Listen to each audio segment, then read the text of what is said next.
They called me rank F, not a threat, not a subject. Just a number on a clipboard, the lowest one possible, the one nobody looks at twice. F, as in forget it, as in don't bother with a good serum on this one, as in order another when it stops moving, no paperwork needed. I remember the day they bought me. The handler didn't haggle. He pointed once, said, that one, and tossed a coin pouch at the breeder without even looking at him. A coin pouch, probably less than what his boots cost that morning. That was my market value. That was the number the world assigned to my entire existence. My name is Kale. I'm a gray wolf. Or I was, before the white rooms, before the needles, before I started quietly counting faces and building a very specific list. In this world, every beast is born with a system rank. A score burned into your existence that tells the world exactly how dangerous you are and exactly how much you matter. S-rank beasts level cities. A-rank beasts dismantle armies in open field. F-rank beasts carry luggage and lose street fights to large domestic cats. That's the full spectrum. I was rank F, born that way. The system didn't bother giving me a complete stat screen. Just one line, small font, like an afterthought. Growth potential, negligible. Thanks. Really appreciate that kind of upfront honesty. Good to know where you stand before breakfast. For 3 years, I lived in a breeder pen outside a mid-tier city called Verith. Mud, cold wind, and daily reminders from larger wolves that the runt eats last and sleeps worst. I slept closest to the fence, where the winter hit hardest. Ate whatever was left after everyone else had taken what they wanted. Dreamed about nothing much, because there wasn't much to dream about. The other wolves didn't hate me. Hate requires some level of acknowledgement. They just didn't notice me unless I was in the way. That's a specific kind of invisible, the kind where you stop expecting to be seen and start learning to watch instead. 3 years of that, 3 years of mud and cold and eating last and watching. And then one morning, a white truck arrived at the gate and everything shifted. Too clean. That truck was too clean for a place like this. OS, the kind of sterile white that doesn't belong anywhere near mud and livestock and a breeder who smells like everything he raises. 3 humans climbed out in matching gray coats with silver pins on the lapels, a coiled serpent eating its own tail. I had no idea what that symbol represented. Not yet. The breeder lined us all up. Standard procedure. I assumed they'd take the big ones, the dominant wolves, the ones with presence, the ones that actually commanded attention. They walked right past all of them. Past the alpha, past the second biggest, past the one with the scar across his muzzle who'd fought off a hunter 3 seasons ago. They stopped in front of me. One of them crouched down and held a compact scanner to my face, watched the reading for about 3 seconds, then smiled. Not warmly, the way someone smiles when a plan clicks neatly into place. She said, "Low baseline, no interference variables. This one is ideal for our purposes." Ideal. She used the word ideal about me with a completely straight face. I didn't know what that meant. I found out very soon afterward, and I really wish I'd been wrong about what it turned out to mean. The facility was called the Voss Institute. Officially, a biological enhancement research center. Officially is doing a lot of very heavy lifting in that sentence. Unofficially, and I only pieced this together later, slowly, through overheard conversations and ventilation shafts with terrible acoustic design, it was something else entirely. It was a lab where they ran experiments too dangerous or too uncertain to run on subjects with real value. The logic was airtight and completely monstrous at the same time. Why risk a B-rank beast on an untested compound? Use an F-rank. If it dies, the loss is negligible. Just log it, order a replacement, move to the next trial. Nobody cries. Clean, efficient, cost-effective logic. The kind that sounds almost reasonable until you're personally the F-rank, sitting in the drain-floored white room staring at a tray of 7 syringes. They brought me in on a Tuesday. I remember because someone in the hallway was arguing about scheduling and kept saying, "It's Tuesday. Nobody wants to process intake on a Tuesday." Nobody in this facility wanted to process intake on a Tuesday. That felt about right, consistent with everything else I was to them. My intake was handled by a junior researcher, young guy, probably early 20s, the kind of nervous energy that comes... Young guy, probably early 20s, the kind of nervous energy that comes from being new enough to still feel things, but experienced enough to have learned to pretend he doesn't, at least in front of the senior staff. He ran a baseline scan, logged my vitals, gave me a cursory physical examination that took about 4 minutes, and then wrote something in his clipboard without showing me what it said. Later, I'd learn his name was Fen. I called him Clipboard in my head for the first 2 weeks, because that notebook was basically a third hand he never let go of. My cell was 6 meters by 4, stone floor, metal walls, a drain in the center, because rooms with drains in the center are never being used for anything good, That's a universal rule. Single light strip overhead, always on, no window. A small vent near the ceiling that turned out to be the most important architectural feature in the entire facility. They gave me water and a bowl of something gray and nutritionally optimized and almost completely flavorless. I ate all of it. Instinct. You eat what you can when you can, and you don't wait for the right moment. 3 years in the pen teaches you that fast and thoroughly. Then I lay down on the floor because there was no bed. That came later, week 3, when they apparently decided I was surviving well enough to be worth basic comfort. And I stared at the ceiling, and I thought, so this is it. This is where the rank F wolf ends up, in a drain room waiting to be used until he isn't useful anymore. I was wrong about quite a few things at that point in my life. That particular one turned out to be among the bigger errors. They came for me on Wednesday morning, the first session. Dr. Sarin leading, tall, sharp cheekbones, cold, gray eyes that assessed everything, including me with the same flat efficiency. She was the lead researcher. I learned that from the way everyone else in the room oriented toward her, checked her expression before speaking, moved out of her path automatically. Morden was with her, the senior lab tech. Big guy, efficient hands, broad shoulders. He was the one who actually set up the equipment. He was whistling something quiet under his breath. He whistled while he set up equipment every morning. The same rotation of tunes cycling through like a playlist on shuffle. I want you to keep that detail in mind. Clipboard was there too, by the wall, holding his notebook and looking like he was doing a very good job of focusing on the clipboard and absolutely nothing else in the room. Dr. Sarin looked at me the way you look at a blender you're about to test. Pure functional assessment, zero emotional investment. I was equipment. She was running a calibration. She said, subject KV01. Baseline readings confirmed, beginning phase 1 injections. Then she nodded to Morden. He picked up the first syringe, red-tipped contents a pale yellow, and I'll be honest, I didn't know what to brace for. I'd been poked and scanned plenty during intake. How bad could it be? That bad. It could be exactly that bad. It hurt the way I imagine being struck by lightning feels. Fire through the veins first, then ice behind it, then everything goes white and crackling for a moment. And then, very quietly in the crackling white, a sound I absolutely did not expect. A chime. Soft, clear, unmistakable. The specific tone the system makes when something fundamental inside you changes for the first time. A notification appeared at the edge of my vision, the private kind only I could see, floating there like a small patient announcement. It said, cellular adaptation response triggered, resilience +1. I stared at that for what was probably half a second, but felt much longer. Then Morden picked up the second syringe. Another chime. Neural pathway reinforcement detected, reflex speed +2. Then the third syringe. Toxin resistance initiated, new passive skill acquired, metabolic filter, level 1. Fourth, muscle fiber, density increasing, strength +1. Fifth, which hit different from the others and made the room tilt, adrenaline regulation enhanced, stamina +3. Sixth, I was having trouble staying upright by this point, bone density reinforcement detected, defense +2. I was on my knees, and the system was still chiming like a patient clerk at a counter. Seventh, the last one. It was blue-tipped, and Morden hesitated for just a fraction of a second before administering it. The first hesitation I'd seen from him. The seventh hit me like the ceiling came down. I went flat. The drain was right there in my field of vision, up close. I stared at it, and the system chimed one more time. Cellular regeneration pathway opened. Base recovery rate +4. Passive regeneration. Level 1 acquired. 7 syringes. 7 system notifications. 7 new changes to something they thought was completely fixed and permanent. Passive regeneration. At level 1, on the first day. In a facility that was expecting cellular breakdown. Interesting start. They left me there for 3 hours. Standard post-injection observation window.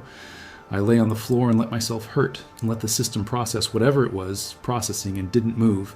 Clipboard came in at the 3-hour mark, checked vitals, reviewed the readings, looked at me, just briefly, the way you glance at something you've already categorized. Then he wrote in his notebook, subject stable, no significant reaction to phase 1 compounds, baseline readings maintained within expected F-rank parameters, no significant reaction.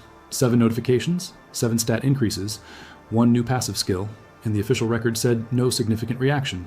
That was the moment I understood the most critical fact about this entire facility, and it was a fact that was going to change everything. They couldn't see what I could see, not one line of it. The system notifications were internal, mine alone. The scanners they used read only external biological data, heart rate, mana output, muscle density at the surface. The inside, Every adaptation, every skill, every stat change was completely dark to them and their equipment. Every change the system logged was invisible to their instruments. Every skill gained, every stat increased, every adaptation the compounds were triggering in ways they hadn't planned for. Dark. To them, I was still exactly what the intake scanner had read. Rank F, growth potential negligible, no significant reaction. I lay on the drain-floored cell after Clipboard left with his clipboard, and I thought about that single fact for a very long time. They were injecting me with experimental compounds because they expected me to either fail or provide failure data. They had no interest in what I might gain from the process, but I was gaining from all of it, quietly, invisibly, completely, and entirely beyond the reach of any instrument in the facility. Every injection they gave me, every painful, efficient, write it off, if it dies experiment, was feeding me, building me, compounding on what came before. I need you to understand what I decided in that moment, because it defined everything that happened after. I decided two things.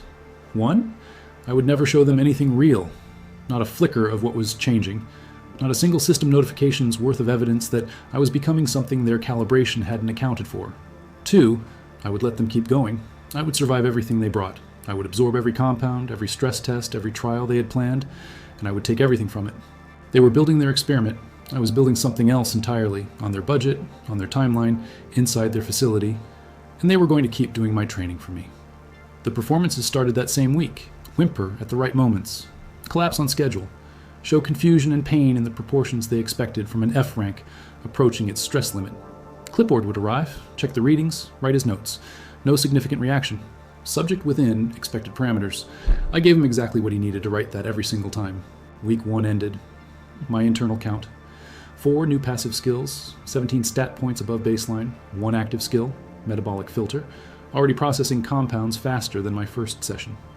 The system told me my recovery rate had gone from baseline F rank to something it classified as above standard. Standard for what? It didn't specify. I noted it and moved on. Week 2, Phase 2. They called it stress threshold testing, which is a much cleaner name than the thing it actually describes.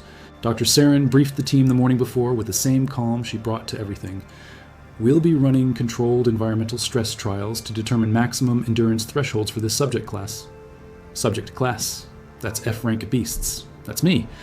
We are a class, apparently. A class of things that get stress threshold tested.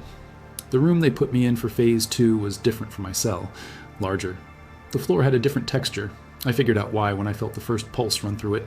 Controlled electric current. They were running voltage through the floor in measured intervals to map how long an F-rank beast holds up before the pain response causes shutdown. I had done the math on this. Their expected threshold based on baseline F-rank data was 4 to 6 minutes before involuntary muscle failure. They'd set the total session length for 10 minutes just to be thorough and collect complete data on the failure curve. What they didn't know, what they couldn't know, was that 3 days earlier I'd unlocked something from a compound they'd run as a secondary injection alongside my standard session.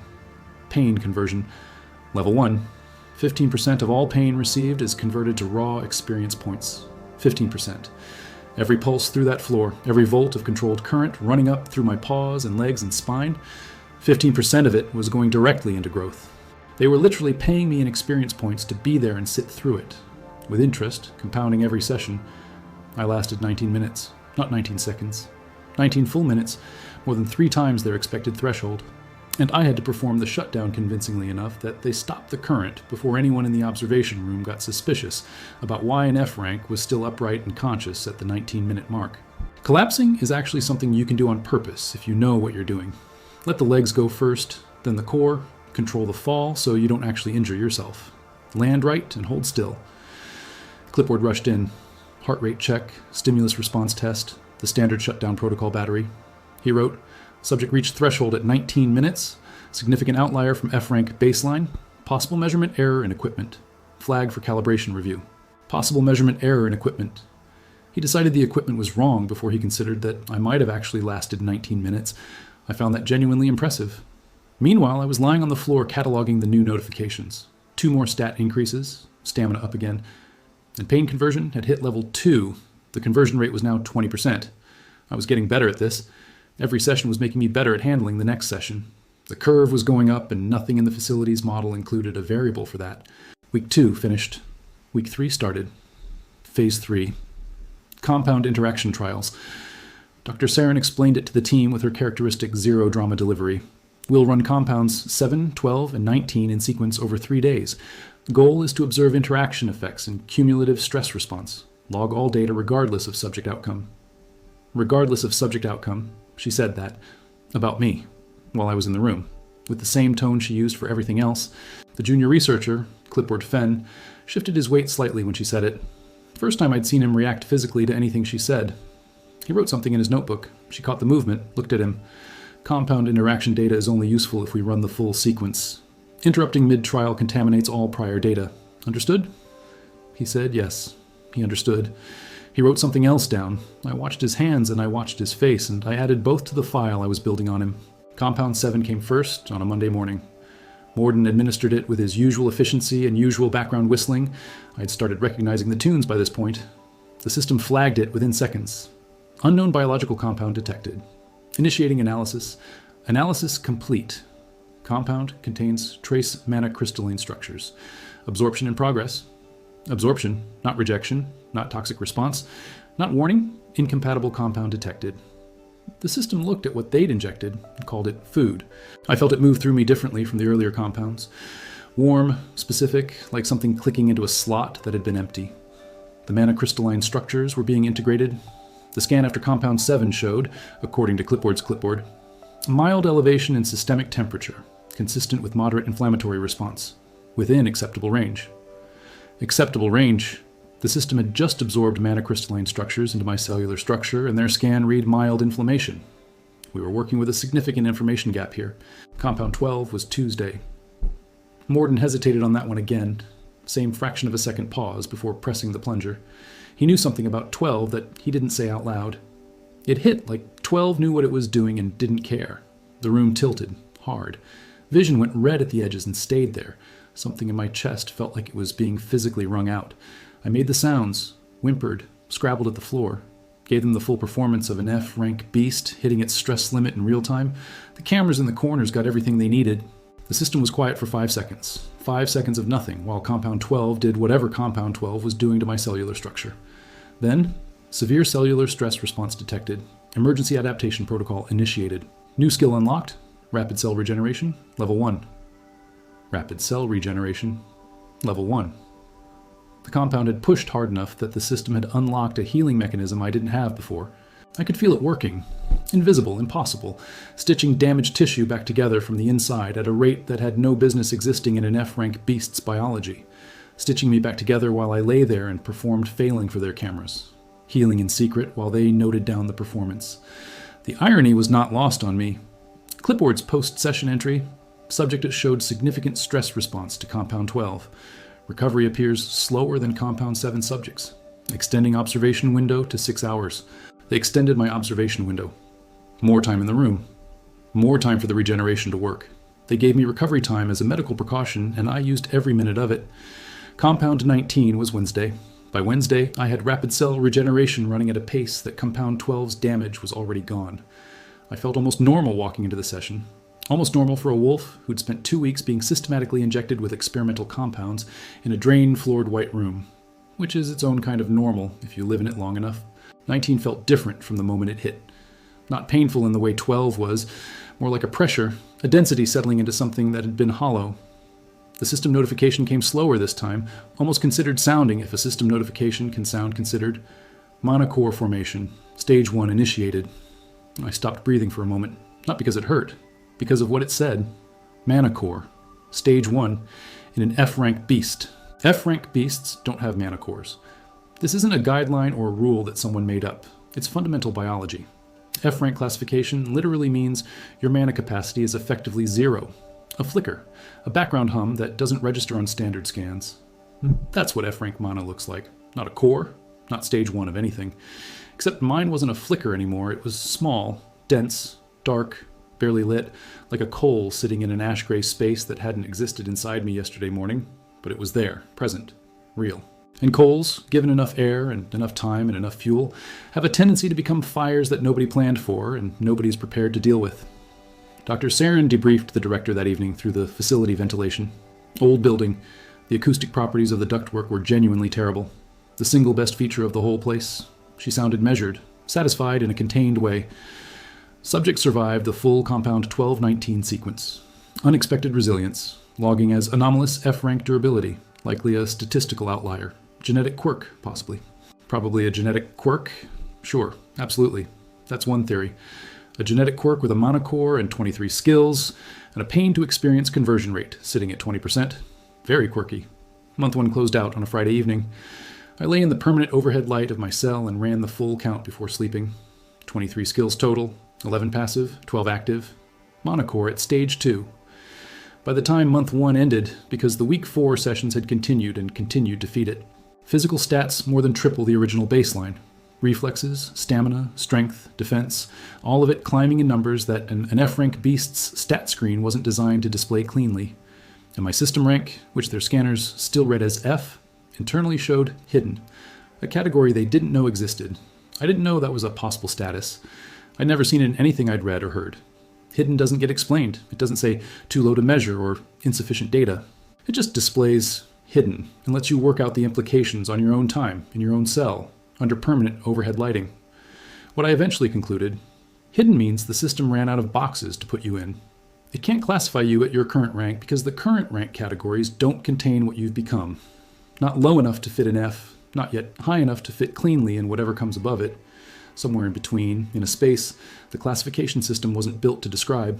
I spent a lot of the month 1 nights cataloging faces instead of sleeping, lying in my cell in the permanent overhead light. They never turned it off. I've been going through the list. Dr. Sarin, lead researcher. Cold gray eyes, sharp cheekbones, absolute composure in every situation I'd observed her in so far. Never hesitated, never second-guessed. She never once looked at me like I was anything other than a data point that was either producing useful readings or not. Morden, senior lab tech, large, efficient, good hands. Whistled while he worked. I cannot emphasize enough how much I thought about those whistled tunes in the long observation hours. Fen, clipboard, junior researcher. Young, genuinely uncomfortable with certain things that got said in the room, but not uncomfortable enough to say anything about them. Filed things carefully. The facility director, whose name I didn't know yet, I learned it was Holt, eventually. He visited the observation room twice in month 1. Both times, he watched through the glass and took no notes.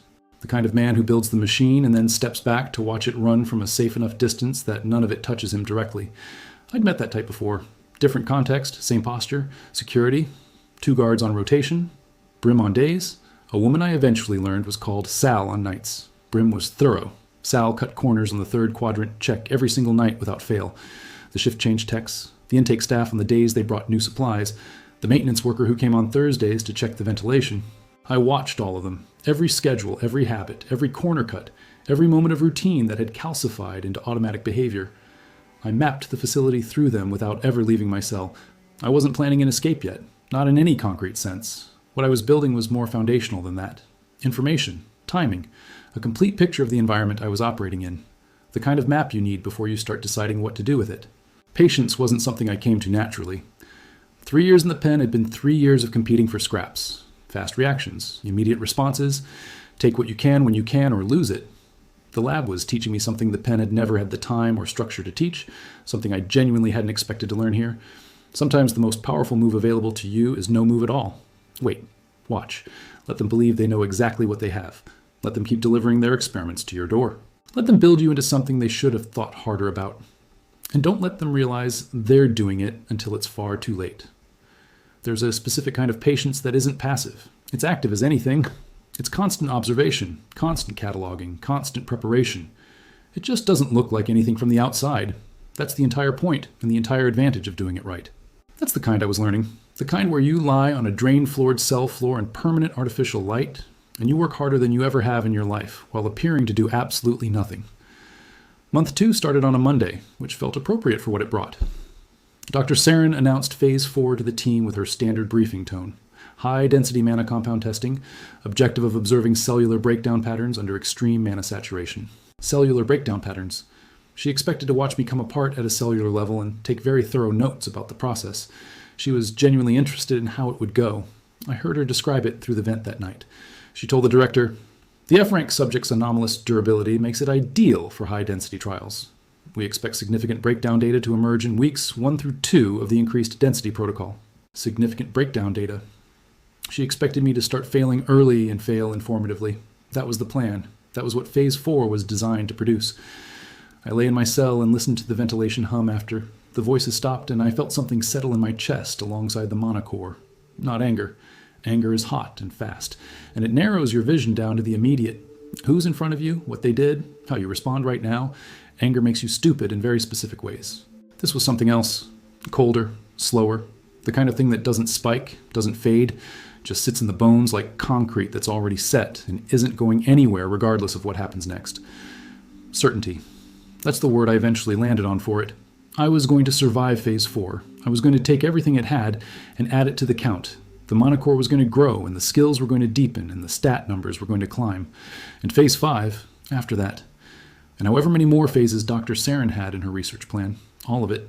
Every injection, every stress test, every compound interaction trial with careful post-session notes about how I'd handled it. I was going to take all of it.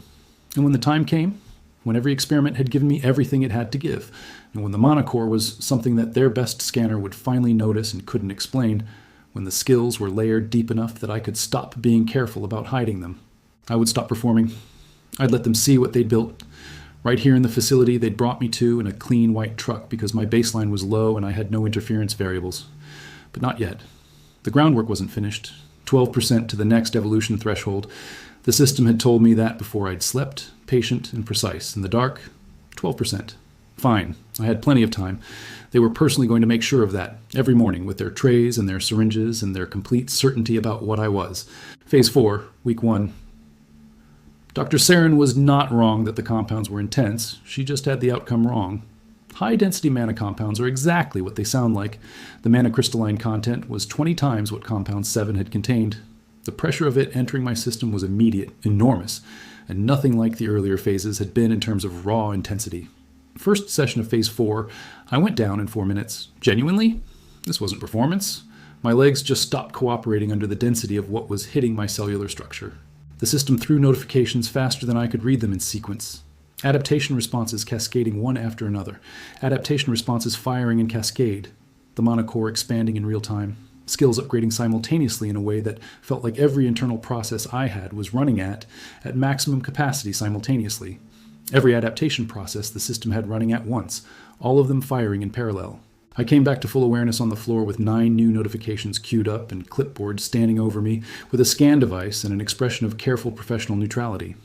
He wrote, "Subject showed acute response to high-density compound. Shutdown at 4 minutes, recovery within standard window. Phase 4, data collection proceeding as projected." Proceeding as projected. He thought I'd failed at 4 minutes. He'd seen me go down and called it shutdown. The 9 notification queue told a different story, but he couldn't read that page. Day 2 of Phase 4. 7 minutes before going down. Day 3. 11 minutes. I was calibrating the threshold precisely. I was calibrating, learning the threshold, finding exactly how long I could push before the system needed a moment to process. By end of Week 1 of Phase 4, my monocore had moved from Stage 2 to Stage 3. I could feel the difference. The coal metaphor stopped being accurate somewhere around Stage 3. It wasn't a coal anymore. It was a small engine, something that generated, not just stored. Something with output potential that hadn't existed in my chest a month ago. Dr. Saren reviewed the Week 1 data and noted in the debrief, I heard this through the vent, subject is showing slower deterioration than baseline projections. Adjusting compound density for Week 2, adjusting compound density. Translation, they were going to increase the intensity because I was taking too long to break down in the way the model predicted. They were going to give me more. They were going to increase my dose because I was handling the current one. In what universe does this work out badly for me? Week 2 of Phase 4 hit differently. Morden prepared the compounds with what I'd started reading as slightly more care than usual, checking labels twice, adjusting the mixture ratios with deliberate attention. He was still whistling, but the tune had slowed down a little. I noticed things like that. I had a lot of observation time. The Week 2 compounds were, there's really only one accurate word for it, intense. A different category of intense from Week 1. The first one in Week 2 put me on the floor in 90 seconds, and the cascade of system notifications was so dense I spent 20 minutes afterward parsing through what had changed. But here's what didn't happen. Breakdown. Not one notification that said cellular degradation or system failure or anything approaching the patterns Dr. Saren had built her entire Phase 4 analysis around. She was expecting decay. I was delivering the opposite. What happened instead? Monocore, Stage 4 formation. Complete. Core density increased, output capacity multiplied by factor of 3. Active skill slots increased. 2 new slots available. 2 new active skill slots out of a week. 2 high-density session that was supposed to be accelerating my cellular breakdown. I lay on the floor through the full observation window and I thought about what skills to place in those 2 new active slots. Clipboard's entry for week 2, day 1 of phase 4. Subject response to increased compound density consistent with accelerating deterioration. Projected timeline for significant breakdown data, 7 to 10 days. 7 to 10 days. They were timing my failure, scheduling it, building it into the research plan as a known upcoming event. Meanwhile, I had a stage 4 mana core and 2 open skill slots, and 19% more physical stats than I'd started with in month 1, and a regeneration rate that was currently classified by the system as exceptional. The specific word the system used was exceptional, not for an F rank, just exceptional. Blanket category. Blanket. I'd stopped being an F rank in any biologically meaningful sense somewhere around week 3 of phase 2, I figured.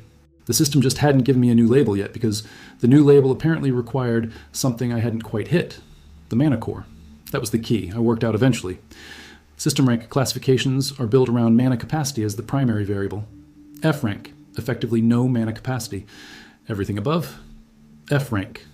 Progressively larger cores, progressively higher output capacity, progressively more dangerous. I had a core, stage 4. With output capacity, the system described as multiplied by a factor of 3 from stage 3, which was already generating rather than just storing. What rank does that make me? The system wasn't saying yet. Hidden remained. But the distance between hidden and something the scanners would notice was getting shorter every week. I started doing something new when month 2 began. Physical training in my cell during the night hours, quiet and controlled. Controlled, quiet, nothing that would register on the passive monitoring equipment or show up in the motion sensors as outside normal resting parameters. Isometric exercises against the metal walls, controlled breathing patterns that let me cycle mana through the developing circuits the mana core was building.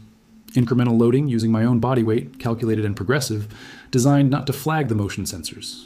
Not because I was in a hurry. I wasn't in a hurry. I was in a facility that was actively making me stronger on their own experimental budget, and I had no reason to rush the exit. But the physical body needed to keep pace with what the system was constructing internally. The core needed channels to flow through. Mana core. Stage 4, producing output at triple stage 3 capacity is theoretical until the physical structure can actually channel and direct that output. I was building the channels. Quietly, in the permanent overhead light of my cell, while Sal, the night guard, skipped the 3rd quadrant check for the 400th consecutive evening. Phase 4, week 3 arrived, and Dr. Saren's anticipated breakdown data still wasn't materializing on anything like her projected schedule. Clipboard was presenting the week's readings, and she was reviewing them with an expression I hadn't seen from her before. Not alarm, not confusion exactly, more like the focused frown of someone who has noticed her model isn't fitting the incoming data properly and is running the recalculation in real time, right there in the room. The data showed continued stress response, but recovery rates that didn't match the deterioration curve her model predicted. The subject was supposed to be declining. The data said something else. I heard her ask Morden to review the compound preparation logs. She wanted to confirm the density ratios were correct. They were correct. Morden's compound preparation was meticulous. I'd seen that work up close, from the cell floor, on multiple occasions. She told Clipboard to run an expanded scan on my cellular structure. Not the standard external battery, a deeper protocol, the kind that looked at tissue at a finer resolution. I felt the scan when it ran the next morning. Different from the standard daily check. Longer, more targeted, looking for specific markers. What it found, significant cellular adaptation, consistent with the compound interaction. Recovery indicators above baseline for subject class. No deterioration markers in expected locations. What it couldn't find, the monocore. Stage 4, 3 times stage 3 output, actively cycling through circuits I'd been carefully building for 2 months, and the scanner couldn't see it. Because the scanner was calibrated for F-rank mana output ranges. It was looking in the right place with the wrong instrument. My mana core had grown to operate at a level the scanner's F-rank calibration simply didn't have the range to detect or measure. I heard Dr. Saren's analysis of the expanded scan through the vent that evening. Anomalous cellular resilience. Beyond what genetic variation alone accounts for. Flagging for protocol review. Recommend extended phase 4 observation before moving to phase 5. Extended phase 4 observation. More time, more sessions, more compounds. I had to actually stop myself from doing something that would have been deeply unhelpful at that moment. I had to stop myself from smiling. Because what she'd just decided, extend the phase, add more sessions, run more compounds on the anomalous, resilient F-rank subject, was exactly what I needed her to decide. More time in the facility. More sessions with Morden and his compounds. More fuel for everything growing in my chest and every cell. More faces added to the list. More schedules observed. More information collected about the facility, its rhythms, its gaps, its people. More of everything that I was going to need when the time came to stop performing. Extended Phase 4. Whatever you say, Dr. Saren. The night before Week 4 of Phase 4 started, I ran my full count again. It was becoming a nightly ritual. Review, catalog, assess, plan. Total skills acquired. 31. The number had been climbing faster as the phases intensified, each session unlocking something new or upgrading something existing. Monocore. Stage 4, approaching Stage 5 threshold. Physical stats, 4.2 times original baseline across the board. Regeneration rate, exceptional. Rank, status, hidden. And something new had emerged, something that had begun quietly in Phase 4, Week 2, and sharpened into clarity by Week 3. The monocore was generating a passive output that was starting to influence the ambient mana around me, drawing it in, cycling it, integrating it in small amounts into my existing circuit structure. The system called it Atmospheric Mana Integration, Passive Level 1. I was beginning to draw power from the air, slowly, incompletely. A trickle, not a flood, but a trickle I hadn't had before from a source I didn't have to do anything active to access. I was becoming something the facility's model didn't include, not just stronger than projected, not just more resilient than the F-rank classification described. Different. Qualitatively different from the thing they'd brought in a coin pouch transaction on a Tuesday. I stared at the ceiling and listened to the vent and thought about all the faces on my list, all the schedules, all the gaps in habits and corners cut. And I thought about Dr. Saren's phrase, cellular breakdown patterns, what she'd planned to observe, what she'd extended the phase to keep looking for. It was going to be a long wait, because I intended to give her nothing useful for as long as it took. The system chimed once before I fell asleep, quiet and steady in the permanent overhead light. Total skills acquired, 31, Mana Core. Stage 4, 87% to Stage 5, current rank status, hidden, evolution threshold approaching. Approaching? Fine, let it approach on its own schedule. Everything was running exactly as it needed to. They were going to keep bringing the compounds in the morning. Morden was going to whistle. Clipboard was going to write things down. Dr. Saren was going to keep reviewing data that told her significantly less than she believed it did every single morning. And I was going to lie on the floor of this drain room and take everything they brought me and add it to what I was building in the dark, where none of their instruments could reach, until the moment their instruments finally noticed. And by then, it would be far, far too late to adjust the plan. I had been patient for 3 years in a mud pen. I could be patient here, and here at least, every morning they came to me. If you were in that cell right now and the system told you the walls couldn't hold you anymore, would you run the moment you could? Or would you wait until you were ready to do something meaningful about every single face on the list I'd been building and maintaining since the very first week in this facility? Month 2, Week 1 of Phase 4. They increased the compound density and waited for me to start falling apart. I had other plans. The morning sessions became a routine I could map down to the minute. Morden arrived first, always. Set up the tray, checked the labels twice, adjusted the mixture ratios with that careful precision of his. Then Dr. Saren, then Clipboard, trailing behind her with his notebook already open. Then the door sealed and the session began, and I performed my part of it. What they saw, an F-rank beast absorbing high-density mana compounds, with increasing difficulty, stress responses spiking, recovery times edging longer. What was actually happening? The monocore cracking open wider every session, the circuits expanding, the skills layering deeper on top of each other like sediment. By week 1 day, 4 of Phase 4, my monocore hit Stage 5. The system notification for that one was different from the others. Larger somehow, more weighted. Monocore. Stage 5, formation complete. Core has reached critical density threshold. Passive mana output now detectable at close range by sensitive instruments. I read that last part 3 times, slowly. Detectable at close range by sensitive instruments, which their standard scanners definitely were not. Their standard scanners weren't sensitive instruments calibrated for mana output. Their standard scanners were calibrated for F-rank biological baselines. 2 completely different targets, but sensitive instruments existed. Research-grade equipment, the kind that would require someone to specifically decide to use it on me. I filed that away and added it to the list of variables I was tracking. Not a crisis, a timer, something to be aware of. Week 2 of Phase 4. Dr. Saren decided to introduce what she called a concurrent stimulus protocol, which meant running a stress test and a compound injection at the same time. Her reasoning, overheard through the event. Single stimulus trials are no longer producing differentiated data. Subject shows anomalous resilience across all individual vectors. Concurrent stimuli may finally reveal interaction limits that single vector trials across 4 weeks haven't managed to produce yet. Interaction limits. She was looking for the ceiling, the point where the combination of stressors would produce the breakdown her model had been predicting since phase 1. She was going to keep looking for a long while, and every day she spent looking was another day feeding me. The concurrent sessions were genuinely harder than anything that had come before. Electric current through the floor, while compound 12 derivatives hit the bloodstream simultaneously. My body and the system were both running at maximum, trying to keep up. Pain conversion pulling in experience from the current, rapid cell regeneration working on the compound damage, the mana core cycling hard. For the first 3 sessions of the concurrent protocol, I went down faster than the single stimulus sessions. That was real, not performance. The combination load was beyond what I could fully absorb at once. The system, characteristically, treated this as an opportunity. Concurrent stress adaptation triggered, new skill unlocked, parallel processing, level 1, simultaneous threat response efficiency increased by 30%. Parallel processing, the ability to run multiple adaptation responses at the same time without the efficiency penalty of sequential processing. Before that skill, my body handled multiple simultaneous threats the way a person handles 2 conversations at once, badly losing information from both. After it, I could run everything in parallel. By concurrent session 4, I was lasting longer than single stimulus sessions had produced. By session 6, I was absorbing the combination load cleanly. Dr. Sarin reviewed the week 2 data on a Thursday, and I heard her voice through the vent that evening, quieter than usual. She wasn't debriefing the director, she was talking to Morden. She said, "The concurrent data isn't producing the interaction limit signature we projected. The subject is adapting to the compound stimulus combination faster than the model allows for." Morden said something I couldn't catch clearly through the duct. And then Dr. Sarin, "Run an expanded panel on the compound interaction markers.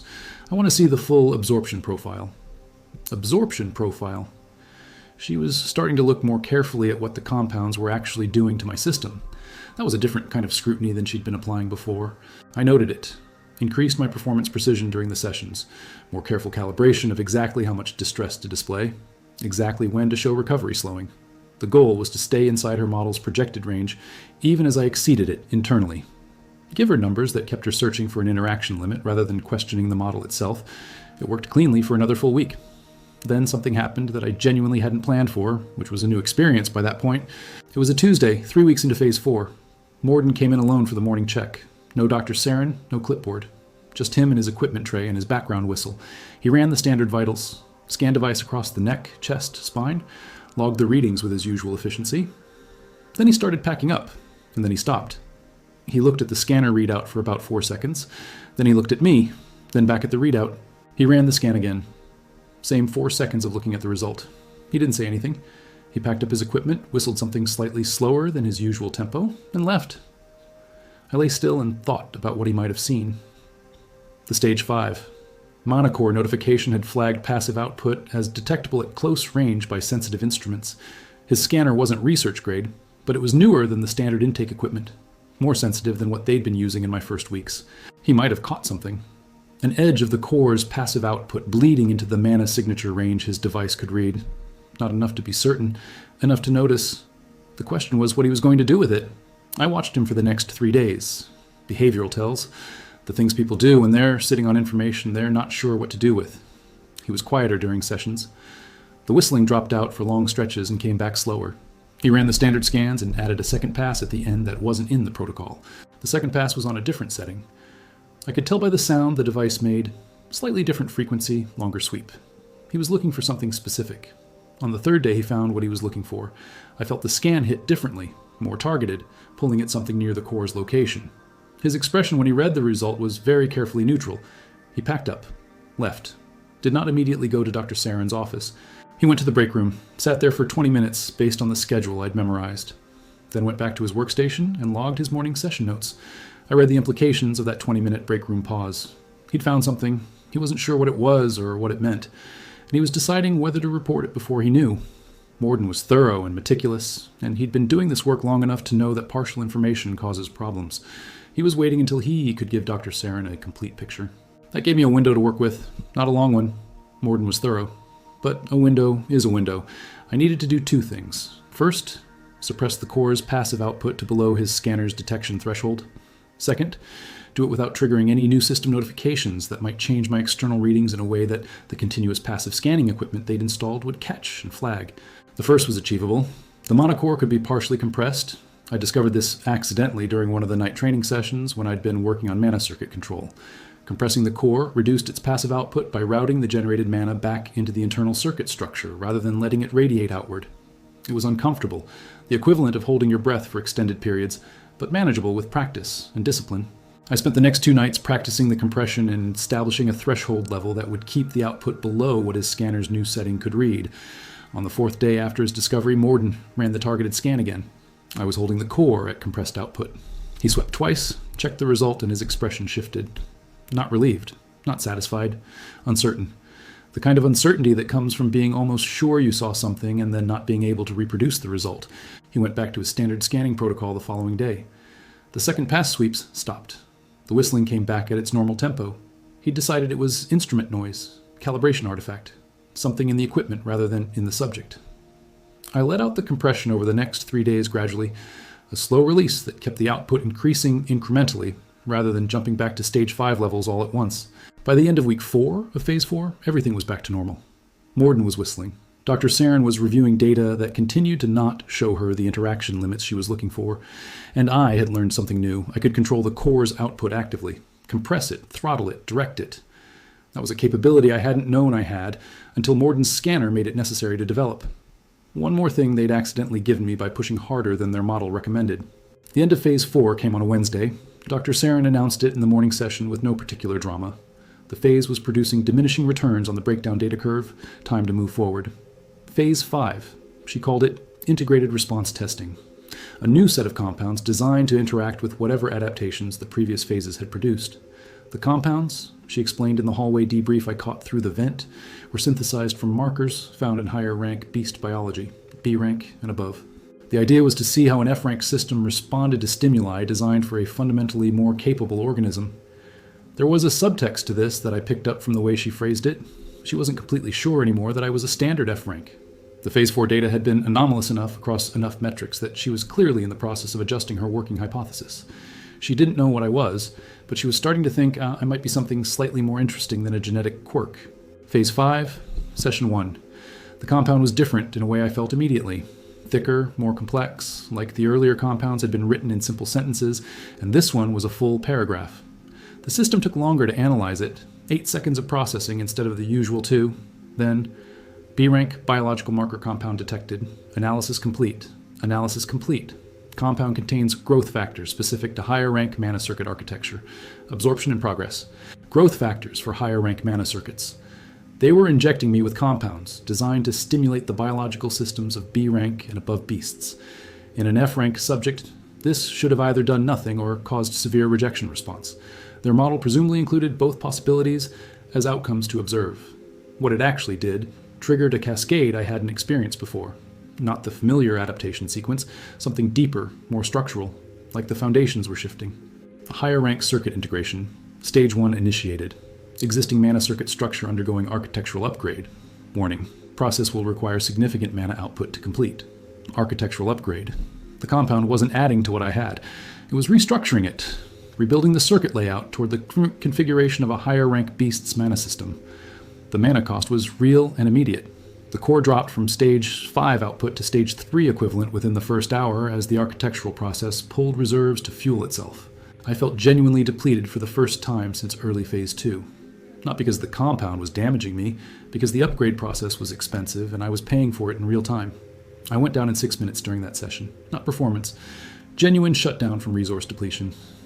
The body simply didn't have enough free mana to maintain conscious function while the architectural process ran. Clipboard's note, subject to showed acute response to phase 5 compound. Most severe shutdown since phase 2, session 1. Possible indication that phase 5 compounds are interacting with the anomalous F-rank resilience in a negative direction. Negative direction. They thought phase 5 was starting to damage me in the way phase 4 hadn't managed to. They thought the higher rank compounds were beyond my threshold. They were right that phase 5 was beyond what I'd been able to handle before. They were completely wrong about which direction I was going in. 3 days later, the architectural upgrade process completed during a night session while I was running the mana circuit exercises. The system notification for completion was the largest and most significant one I'd received since the mana core first formed. Higher rank circuit architecture. Integration complete. Mana circuit structure upgraded to D rank configuration. Mana core recalibrating to new architecture. Expected output increase? Substantial. D-rank circuit configuration. In 2 months of Phase 4, compounds followed by 3 sessions of Phase 5, my internal mana system had restructured from F-rank architecture to D-rank. The monocore recalibration took another full day. When it completed, the output levels were different. The Stage 5 core running through D-rank circuits produced roughly 4 times the usable mana output of the same core through F-rank circuits. 4 times. From one set of compounds designed to produce rejection response in an F-rank beast. I ran careful diagnostics that night. Every skill, every stat, every circuit and channel and output measure. The picture that emerged was something the Voss Institute's model definitely hadn't included. Physically, stats running at 6 times original F-rank baseline across the board. Regeneration classified as exceptional in climbing. Parallel processing running simultaneous threat responses that would have completely staggered my earlier F-rank system 2 months prior. Mana? Core, at Stage 5 running through D-rank architecture. Producing output, the system classified as equivalent to mid-range C-rank beast. That was 3 full rank tiers above my registered classification. Skills? 37 total, the newest batch unlocked by the architectural upgrade itself, including 2 that I hadn't had any equivalent of before. The first was called Mana Sense, passive ability to detect mana signatures in the environment within a radius proportional to core output. Currently, approximately 20 meters. The second was called Threat Assessment, passive analysis of detected mana signatures, providing real-time evaluation of relative power levels and hostile intent indicators. I had a threat detection system now. I could feel the mana signatures of everyone in the facility within 20 meters. I could assess them automatically. I spent the first night with Mana Sense fully active, just mapping what I could detect. Morden's signature. Steady, controlled, high competence. Dr. Saren's was sharp-edged and intensely focused. The mana equivalent of her personality translated into energy signature. Clipboard, Fen, had a signature that surprised me. Not weak. Genuinely mid-tier, the kind of output level that suggested real potential that he wasn't using.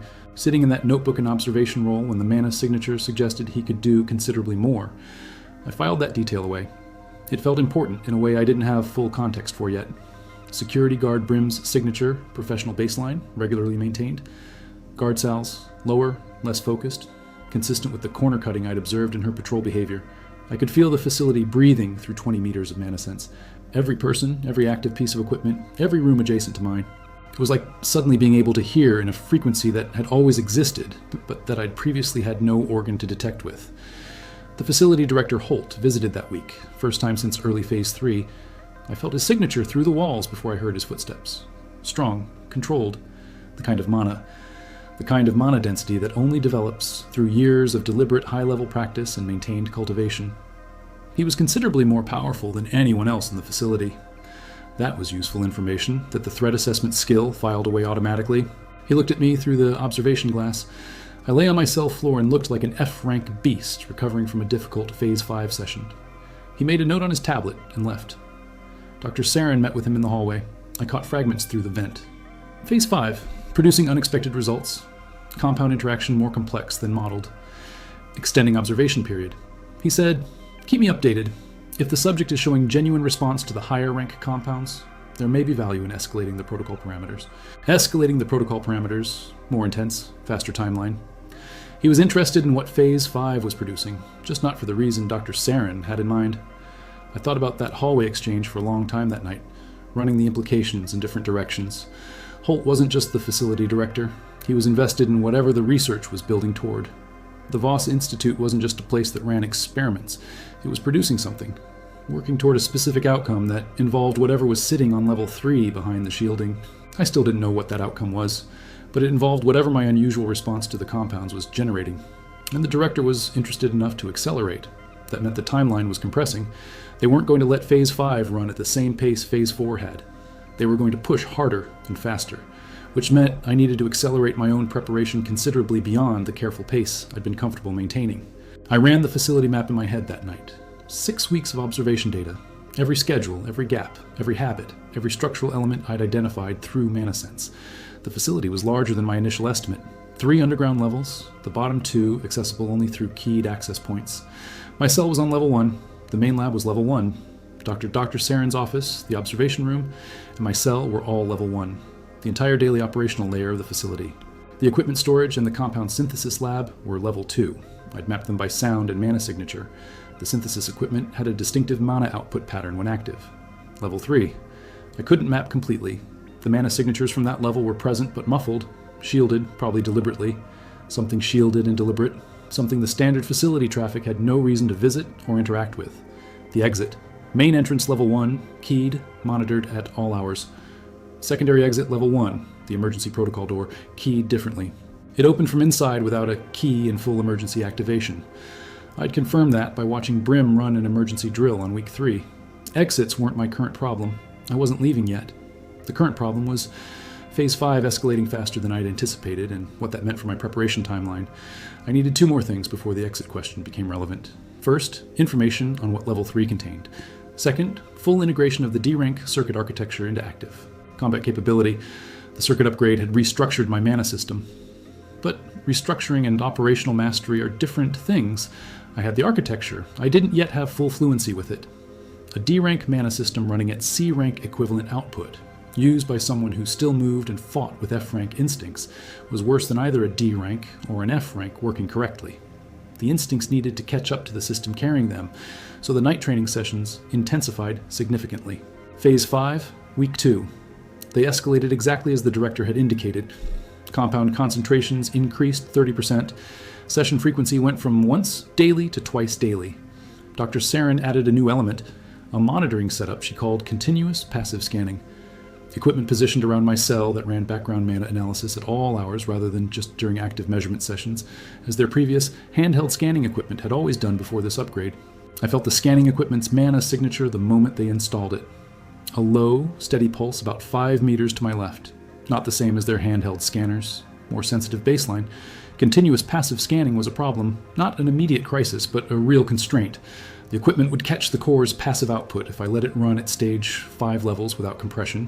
I went back to the compressed output protocol I'd developed during the Morden situation. Comfortable levels for short periods, uncomfortable for sustained periods. I needed to get better at it. 2 weeks of continuous compression while running twice daily sessions, while intensifying the night training, while mapping the new escalated schedule. It was a significant load to carry. The system, reliably and predictably, had something specific to say about what the sustained compression was producing. Extended mana compression detected, adaptation response initiated, new skill unlocked, mana suppression, level 1. Active ability to suppress personal mana signature to below ambient detection thresholds at will and hold it indefinitely. Active on-demand control rather than the exhausting, constant passive compression. Active ability, not passive. I could choose to suppress rather than constantly holding the compression manually. The difference between clenching your hand for hours and simply closing it when needed. Mana suppression was possibly the most strategically valuable skill I'd acquired since pain conversion.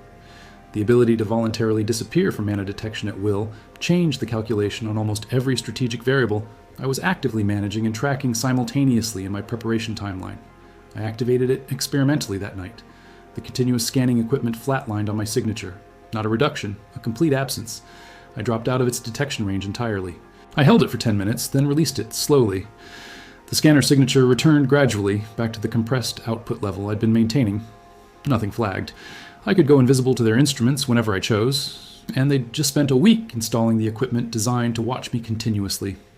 Dr. Saren reviewed the first week of continuous scan data. I heard her reading out results in the hallway. Mana output consistent with moderately stressed F-rank subject, no anomalous. Output spikes during sessions and recovery patterns that stayed inside expected F-rank parameters throughout. The compressed output and mana suppression working together were giving her exactly the data she expected to see. The scanner was watching me. I was showing it a performance. Week 3 of Phase 5. The twice-daily sessions were producing data that Dr. Saren was excited about for the first time since Phase 1. She thought Phase 5 was finally interacting with my system in a measurable deterioration pattern. What she was seeing, mana output that spiked during sessions and recovered slowly. Readings that suggested the higher-rank compounds were producing stress at a level my F-rank system couldn't fully absorb. What was actually happening? The D-rank circuit architecture was integrating the compounds even faster than Phase 4's F-rank architecture had. What she was reading as stress spikes were actually integration events. The architecture upgrading, not degrading. Every compound session was building the new architecture higher. The mana core was climbing again. Stage 5 to Stage 6, a threshold the system flagged with a notification that made me pause during a night training set, when the mana core crossed the Stage 6 threshold in a single moment rather than gradually. Mana core, Stage 6. Formation complete. Core output now equivalent to B rank baseline. Warning, current circuit architecture may be insufficient for sustained stage 6 output. Current D rank circuit architecture is insufficient for sustained stage 6 output levels. Circuit reinforcement strongly recommended. B rank baseline output through D rank circuits. The system was flagging a structural bottleneck. The circuits I had weren't built to carry what the core was now producing. The architectural upgrade had restructured from F to D. I needed D to C, then C to B, to properly carry stage 6 output without the system creating its own internal pressure. And Phase 5's higher rank compounds were already starting to trigger exactly that next upgrade. The third session of Week 3 produced a notification I recognized from Phase 5 Session 1. C-rank circuit integration, Stage 1 initiated. The same process as before. 1 rank higher. Here we went again. The C-rank integration took longer than the D-rank had. 5 days instead of 3, running through nights and days simultaneously, pulling a significant share of my mana reserves. I was genuinely depleted for most of those 5 days. Couldn't have done much with myself physically, even if I'd wanted to. The integration process was expensive and all-consuming. Clipboard's notes during that period were, from his perspective, the most positive data he'd recorded about me since Phase 2. My session performance showed real deterioration. My session response times were slower, recovery intervals longer, stress indicators showing genuine elevation across every measure. He wrote, subject showing consistent decline pattern across Week 3 metrics. Phase 5, compound interaction producing expected deterioration signature. Protocol appears to be achieving research objectives. Achieving research objectives. He thought I was finally breaking down. I was rebuilding my mana architecture from D to C. The integration completed on a Thursday night. Same large system notification as the D rank completion. Same recalibration period. But what emerged on the other side was different in kind. Not just in degree, but in the fundamental quality and kind of mana system I was now operating with every session. C-rank circuit architecture. Integration complete. Mana circuit structure upgraded to C-rank configuration. Monocore recalibrating to new architecture. Output capacity. Reclassifying. Reclassifying. Not a specific number or a clean equivalent. Just that single word. Reclassifying. Which said everything. The core recalibration took 2 days this time. When it finished, the system updated the output classification. Current mana output equivalent, A rank baseline. A rank baseline. From a mana core at stage 6 running through C rank circuits that had restructured from D that had restructured from F, compounding each upgrade on what came before. I lay in my cell on a Thursday night with the recalibration running and understood something clearly for the first time. The Voss Institute hadn't just been running experiments on me. They'd been systematically building something.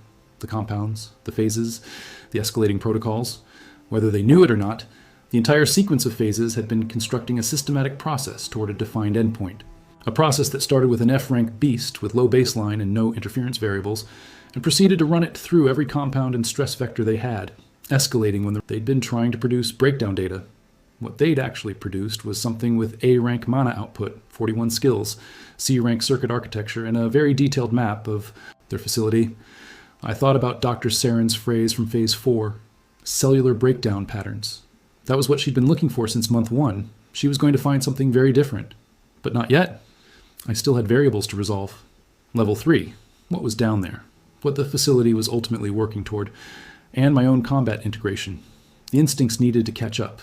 I was carrying A-rank mana output in a body whose reflexes still defaulted to F-rank survival patterns. That mismatch was the last gap in my preparation. I had maybe 2 weeks before the continuous passive scanning and the escalating Phase 5 protocol-produced readings that Dr. Saren couldn't reconcile with her model anymore. 2 weeks to close the instinct gap, to integrate 3 months of accumulated power into something I could actually direct in a real situation. I used every night of those 2 weeks. The mana circuit exercises went from incremental to aggressive. I was running full C-rank circuit loads for hours at a time, pushing until the system flagged thermal buildup and making myself learn to actively manage and redirect the thermal buildup instead of simply shutting down when it peaked. Every skill I had got deliberate practice. Not passive accumulation during sessions, but active testing in the cell late at night, understanding exactly what each one could do and exactly what it cost. Parallel processing tested against the most complex, simultaneous loads I could create. Rapid cell regeneration pushed to understand its rate ceiling. Pain conversion stripped down to its mechanics and rebuilt from first principles, thresholds mapped out precisely. Monosense expanded and refined. Threat assessment calibrated against every signature in the facility until I could distinguish individual people at the edge of the 20-meter radius by mana pattern signature alone, without needing sight, sound, or scent to make the identification at all, and mana suppression. Not when I practiced until activation was as automatic as breathing, on and off without conscious effort, invisible on demand. By the end of the 2 weeks, I was something that bore no meaningful resemblance to the F-rank wolf that had arrived in a coin pouch transaction on a Tuesday. 41 skills, A-rank mana output, C-rank circuit architecture, physical stats at 7.3 times original F-rank baseline. Reflexes and instincts finally caught up to the system they were running. And I had something else, something that wasn't on any stat screen. 3 months of watching, 3 months of faces and schedules and habits and gaps and the specific way people behave when they think nobody's paying attention to them. I knew this facility, I knew its people. I knew what they'd done and why, and what they thought they were doing, and what they were actually doing. Dr. Saren was brilliant and ruthless and completely committed to her research. Morden was professional and thorough, and had almost noticed something important about me once. Clipboard, Fen, had genuine mid-tier potential he wasn't using, and something in the way he carried himself suggested he knew it. Director Holt had something on level 3 that he didn't discuss with the research team. That was the last variable. That was what I needed before I made my move. And, as if the facility had been reading my thoughts, which it absolutely was not capable of doing, I checked thoroughly. Phase 5, Week 5 produced the event that answered the Level 3 question. It was a session day. Twice daily, morning and afternoon. Morning session done, I was in the observation window, Morden packing up, Dr. Saren reviewing the morning readouts, and then an alarm I hadn't heard before. Not the standard drill alert. Different tone, different cadence. The kind that makes people in professional environments move differently than a test does. A real alert, not a drill cadence. Something on level 3 had triggered the actual emergency protocol. Everyone moved. Morden left mid-pack. Dr. Saren left mid-sentence. Clipboard left his notebook on the equipment tray, which told me more about the severity of the situation than anything else. Fen never left the notebook unattended. In 3 months, I had not once seen him leave it behind voluntarily. The facility went into a partial lockdown configuration. I could tell from the electromagnetic shift in the door seals and the change in the corridor mana signatures as personnel moved, rapidly and with a practiced efficiency of people who knew exactly where they were going and why toward the level 3 access. I activated mana sense at full range and pushed it, not 20 meters. I'd been practicing extension, 32 now, and tried to read what I could from level 3. The shielding down there was still in place, but with A-rank output feeding the sensibility, I could catch more than I'd been able to before. Edges of signatures through the shielding. Multiple signatures, not the staff from the upper levels. Different profiles, denser, more complex. The kind of mana density that comes from something other than human researchers running experiments. And one signature that made every threat assessment instinct I had go active simultaneously. Massive. Old. The kind of mana density that doesn't come from a core going through phases. The kind that comes from something that has been building for years or decades. Something very large and very powerful was on level 3. And it had just done something that triggered a real alarm in a facility that hadn't run a real alarm in the 3 months I'd been here. The alarm ran for 11 minutes, then it stopped. The staff returned to their levels. Morden came back and finished packing up the morning session equipment. Clipboard retrieved his notebook. Nobody said anything. That was the most informative thing about the whole event. The total professional silence afterward. The complete absence of even hallway conversation about what had just happened. Whatever was on level 3, the staff knew about it. Knew it well enough that a real alarm triggered by it didn't produce questions or surprise. Just the smooth, practiced efficiency of staff who had run this specific emergency protocol more than once before. Dr. Saren's debrief that evening was the first one where I couldn't make out her words through the vent. Too many other sounds, or she'd moved the debrief somewhere different. The location change itself was information. I thought about that massive signature on level 3, old and dense and powerful enough to make every threat instinct I had respond. I thought about the coiled serpent eating its own tail on the lapel pins, the way the facility was structured, the phases and the compounds and the specific progression from F-rank baseline up through higher rank stimuli. And I thought about what you do with an F-rank beast that turns out to respond to B-rank and above compounds with something other than breakdown. The pieces were connecting now in a pattern I didn't like. A pattern that reframed everything I thought I understood about this place. What if the research objective wasn't just data on F-rank stress thresholds? What if the anomalous resilience wasn't a surprise? What if it was what they'd been selecting for? Low baseline, no interference variables, ideal. What if the coin pouch transaction wasn't buying test subjects? What if it was selecting candidates? I ran that hypothesis against 3 months of observed data, the specific compound sequences, the escalation patterns, the way Dr. Saren had extended each phase when the anomalous results appeared rather than concluding the experiment. She hadn't been confused by the anomalous data. She'd been satisfied by it. Every time I should have broken down and didn't, she'd extended the protocol, given me more. She hadn't been trying to document my failure at all. She'd been trying to produce something specific. And the anomalous data was success, not a problem. And whatever was on level 3 had been there the whole time. The endpoint the phases were working toward. The thing the compounds were designed to build me toward being ready for. I lay in my cell and felt the weight of that understanding settle in alongside the certainty I'd been carrying since Phase 4. They were building something. They'd built it. 3 months and 41 skills and A-rank mana output and C-rank circuit architecture. They'd built all of it on a very specific schedule, each phase building on the one before, toward a purpose I was only now beginning to fully understand. And whatever that purpose was, lived on level 3 behind shielded walls and produced alarm events that made professional researchers leave their notebooks behind. I had one more critical variable to resolve before I was done waiting, what was actually down there on level 3, and whether my list of faces needed to get longer. The system chimed quietly in the dark of my cell that night, patient as always, steady as always. Current rank status, hidden. Evolution threshold, 94% complete. 94%. Almost time. I found out what was on level 3 on a Wednesday morning, and I wish I could say I was ready for it. I wasn't. Not completely. The discovery didn't come from the alarm event. It came from Clipboard, from Fen, who made one mistake in 3 months of being careful with his notebook. He left it in my cell. Not deliberately, not obviously.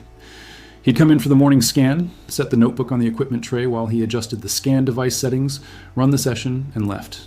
The notebook stayed. I stared at it for about 40 seconds before I picked it up. Not hesitation. Calculation. If the room had visual monitoring picking up the notebook would be logged. I checked the camera positions with MonaSense first. One camera, fixed angle, covering the door and the far wall. The equipment tray was in its blind spot. I already knew this from week 2. I'd mapped every camera position in the facility through mana signature and sound analysis weeks ago. Blind spot confirmed. I opened the notebook. The first 30 pages were exactly what I expected. My session logs in Fen's careful handwriting, compound designations, vital readings, behavioral observations. Every no significant reaction I'd earned him writing over 3 months. Page 31 was different. It was a diagram, not hand-drawn. Printed and folded into the notebook, the fold lines worn soft from being opened and closed many times. 3 levels, labeled. Level 1, research operations. Level 2, compound synthesis and storage.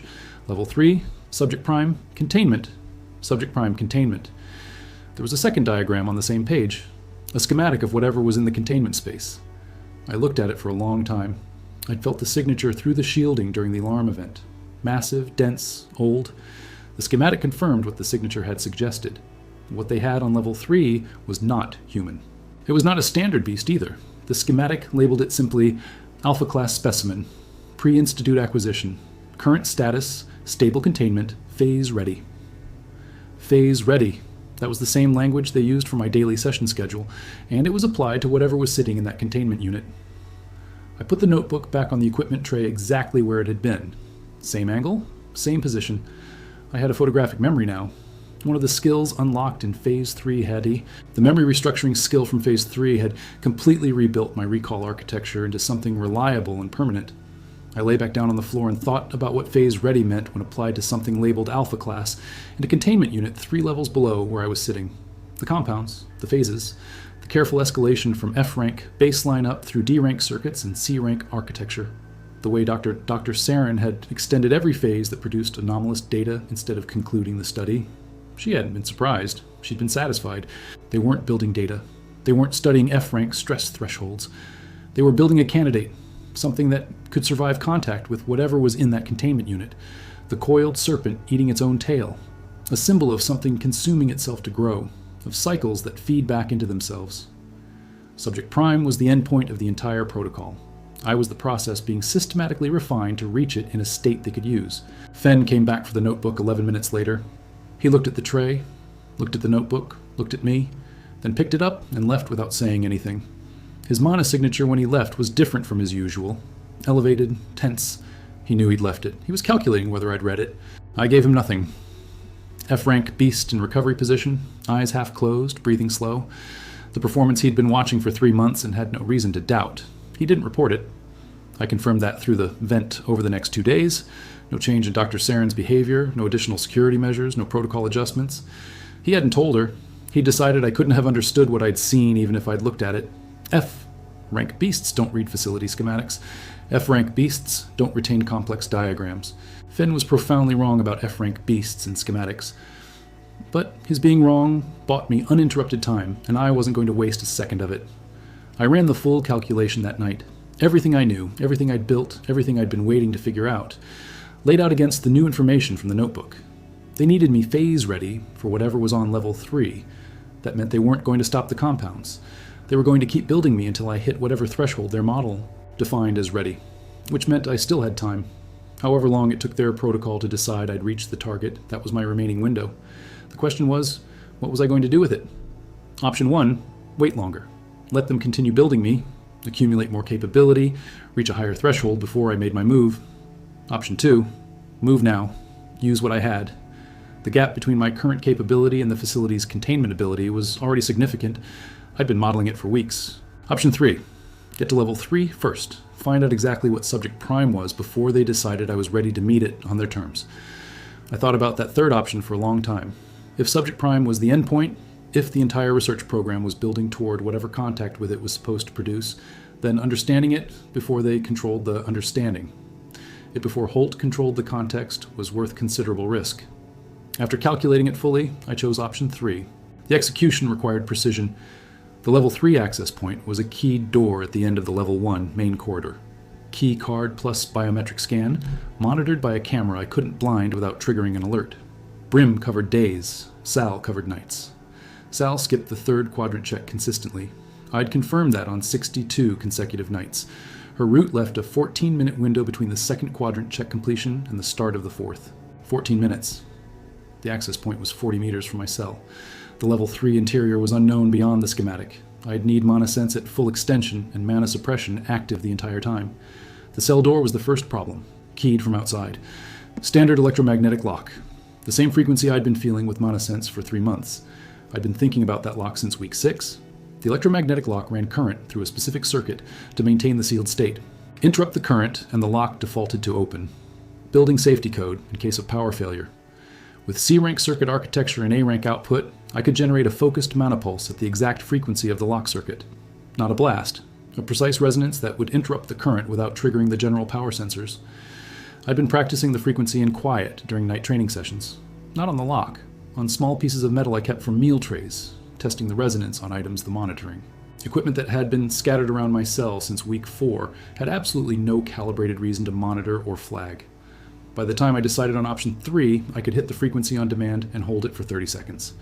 30 seconds of resonance interrupted the lock cycle completely. On night 63 of Sal's consecutive skipped third quadrant check, a streak I had personally tracked, I was finally ready to move. 2,300 hours. Sal completed the second quadrant at 22:57. I had until 23:11 before she started the fourth. I activated mana suppression at 2300 exactly. My signature dropped out of the passive scanning equipment's detection range. On their monitors, my cell went from occupied stable to a flat baseline they'd interpret as equipment calibration noise. I tested this. 3 times over the previous 2 weeks, I'd suppressed fully for 10-minute windows during low monitoring hours and watched for any response. No response each time. Each time, the night monitoring staff saw the flatline signature and logged it as a calibration artifact. 3 tests, 3 clean results, reliable. The lock. I built the resonance frequency carefully, feeling for the exact electromagnetic signature of the circuit, matching the mana output to the specific wavelength. 15 seconds of careful frequency calibration against the lock's specific electromagnetic signature. Then I held the resonance steady. The lock disengaged at the 8-second mark. The door swung inward on its own weight. It wasn't spring-loaded on the inside, another building code feature I'd identified from the sound of Brim opening it for morning sessions. The corridor was empty. Sal's signature was at the far end of the second quadrant. I could feel her through the 20-meter mana sense radius moving away. I moved, not running. Running produces sound and air displacement. I moved the way I'd been practicing in the cell. Controlled, precise, each step placed deliberately on the stone floor to minimize the acoustic signature. 40 meters to the level 3 access point. I covered it in 38 seconds, which was slower than I could have moved, but quieter than anything faster would have been. The level 3 door was heavier. Different lock mechanism, not electromagnetic, mechanical with an electronic override. More complex. But the electronic override component had the same vulnerability as the cell lock. It ran current to maintain the sealed state. I needed the right frequency for a different circuit. I'd been modeling this from the electromagnetic signature I'd felt through the wall during my ManaSense mapping. Without direct contact against the level 3 door's surface, I hadn't been able to confirm the exact frequency I'd need, until now. I pressed one hand flat against the door and felt for it. 3 seconds. 4. There. Buried under the mechanical component's own field, the electronic override circuit running its maintenance current. Different frequency from my cell lock. Higher. I recalibrated the resonance output, matching the new target. 7 seconds of adjustment. The door released. Level 3 was colder than level 1 by a significant margin. Not air conditioning, something else, a chill that came from the mana density in the environment, rather than from temperature itself. The schematic had shown a single large containment space at the end of a short corridor, 2 secondary rooms to the left, monitoring station, equipment storage, the containment space straight ahead. I kept mana suppression active. If Subject Prime had any mana sensing capability at all, I didn't want my A-rank output advertising my arrival before I understood what I was approaching. The monitoring station was dark, unmanned at this hour. The equipment running in it was automated. Constant readout systems, containment integrity monitors, the kind of setup that watched Subject Prime's containment status continuously throughout the night without requiring human staff to be physically present. I looked at the readout screens for 4 seconds. Subject Prime vital signs, stable, mana output, contained, consciousness status, active, active. It was awake. The corridor to the containment space was 10 meters. I covered it in 14 seconds, which was more than it needed to take. I was moving slowly because I was thinking. Active consciousness. Mana output contained by whatever the containment unit was built from. And a mana signature that had made every threat assessment instinct I possessed fire simultaneously the moment I'd caught even the edge of this signature through Level 3's shielding during the alarm event weeks ago. I reached the containment space door, transparent panel in the center. Reinforced, thick, the kind of material that doesn't break easily. I looked through it. Standing there looking through that reinforced panel, I understood exactly why they'd spent 3 months building me toward this. Subject Prime was a wolf. Not a standard wolf, not like me, not an F rank or any standard rank classification. Something ancient. The kind of ancient that doesn't come with a number because the numbers were built long before anyone had built a classification system with enough ambition to put a number on something like this. Massive. Twice my size at least, though the containment unit made exact measurement difficult. The coat was the color of deep water, not gray or black, something in between that seemed to absorb the light rather than reflect it. The eyes, when they opened and focused on me through the panel, were gold, not amber. Gold, like something that generates its own light. The mana signature, even contained, even with the shielding active, even with my mana suppression running, was the heaviest thing I had ever been in proximity to. My threat assessment skill produced 3 words, quietly and without drama. Danger, absolute. Category, beyond classification. Beyond classification. Not a rank, not a tier. A category the system had built specifically to describe something it couldn't put a number on. The gold eyes stayed on me. It didn't move. It didn't react with alarm or aggression. It looked at me the way something very old looks at something very new, with the patient assessing, quality of something ancient enough to have all the time it needs. Then it spoke, not with sound, but with mana, not vocally. The containment unit was sealed against sound, but the mana moved, a deliberate, structured pulse that my mana sense received and my brain translated with a clarity that surprised me. The structured mana pulse translated cleanly into meaning. You took longer than I expected to reach me. I stared through the panel. Then I thought, carefully, deliberately, with the same mana structuring that I'd been practicing without knowing that was what I was practicing. And I replied, "You knew I was coming." The gold eyes didn't change. "I have been here for 4 years. You're the first one they built far enough to reach me. The others didn't make it past phase 3. The others. There had been others before me. The coin pouch transaction wasn't the first one. The Voss Institute had run this protocol before on other F-rank subjects, and none of them had reached phase 5. None of them had come close to here. What happened to them? I asked, though I could guess. What you would expect to happen to F-rank subjects pushed through compound protocols designed for B-rank and above biology? A pause. They weren't you? I thought about that. Then, what am I? The gold eyes considered the question with the patience of something that didn't experience time the same way I did. You are what I was, before the classification system existed to put a number on it. A beast that grows toward its nature rather than being born into it. They call it adaptive ascent.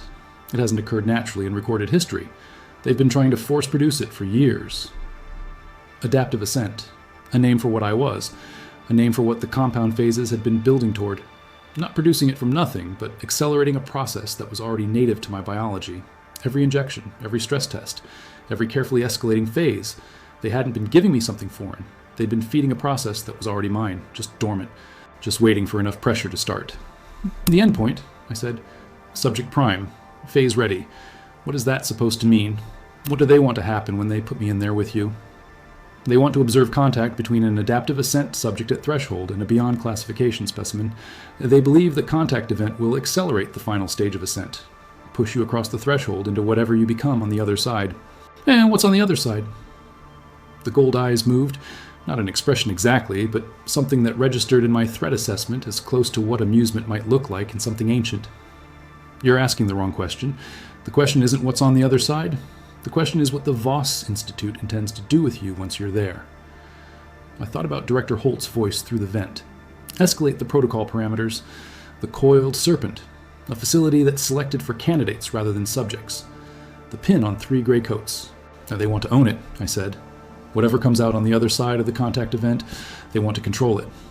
They want to weaponize it, Subject Prime corrected, with a precision that carried no heat, just accuracy.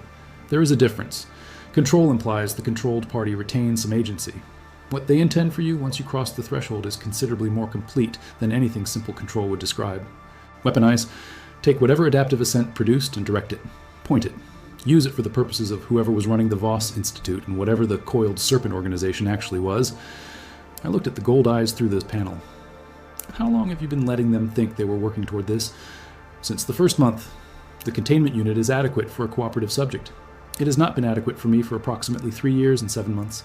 3 years and 7 months. Subject Prime had been capable of breaking out of containment for nearly 4 years and had chosen not to. Had stayed. Had waited. Why? I asked, though I already had a theory. Because leaving alone accomplishes nothing. They would build another facility, select more candidates, run the protocol again. The organization behind this project is not the Voss Institute. Holt answers to people who have resources I cannot dismantle by walking through a containment door.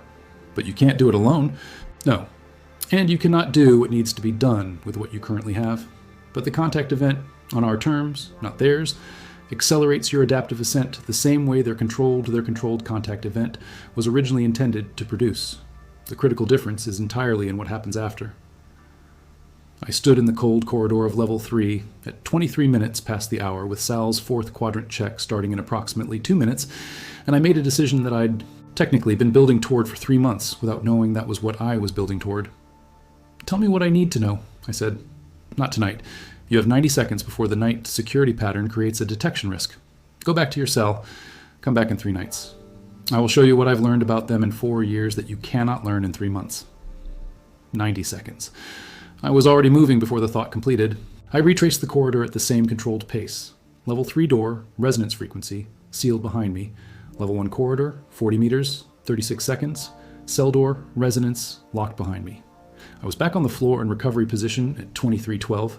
Sal's monosignature moved into the 4th quadrant at 23:13. 1 minute to spare. I lay in the permanent overhead light of my cell and felt the monocore cycling and thought about a wolf with gold eyes who had been sitting in a containment unit for 4 years waiting for someone the facility had built far enough to actually reach it. I stared at the ceiling. The system chimed once, quiet and patient as always. Adaptive ascent detected, threshold proximity, 97% complete. 97%, 3% from whatever was on the other side, 3 nights away. Then I'd have everything Subject Prime had spent 4 patient years in that containment unit collecting about our enemies. And after that, after 97 became 100, after the contact event happened on our terms instead of Holt's, after whatever I became on the other side of the threshold was standing in this facility with complete information and no performance left to maintain. The list of faces was going to matter, every single one of them. 3 nights. That's what Subject Prime had given me. 3 nights to sit with everything I now knew and decide exactly what kind of person, what kind of wolf I was going to be when this was over. I spent the first night reviewing the list, not adding to it, just reviewing. Every face, every name, every specific thing each person had done and chosen and written in their careful notebooks. Dr. Sarin, brilliant, ruthless, had said cause of failure about me out loud in my presence without a flicker of hesitation. She'd extended every phase precisely because the anomalous results were exactly what her research had been designed to produce. Mordant, efficient, professional. had whistled while he administered compounds he knew carried real risk of killing the subject he was working on. Morden had whistled while he administered compounds he knew carried real risk. That detail had bothered me more than almost anything else. Fenn, clipboard, young, uncomfortable, had written no significant reaction for 3 months and hadn't told Dr. Sarin when he nearly caught something real on his scanner. That one was complicated. Director Holt hadn't touched a syringe once, hadn't been in the room for a single session, had watched through glass twice and decided to escalate the protocol based on what he saw. The Coiled Serpent organization behind Holt. Unknown names, unknown faces, known purpose. That was the problem I couldn't fully solve from inside a cell. The problem subject? Subject Prime had spent 4 years waiting and working on exactly this problem from inside a containment unit. The second night, I ran combat integration drills until the system flagged thermal buildup twice, and I had to manage the cooling process both times. The instincts were there. The fluency was real.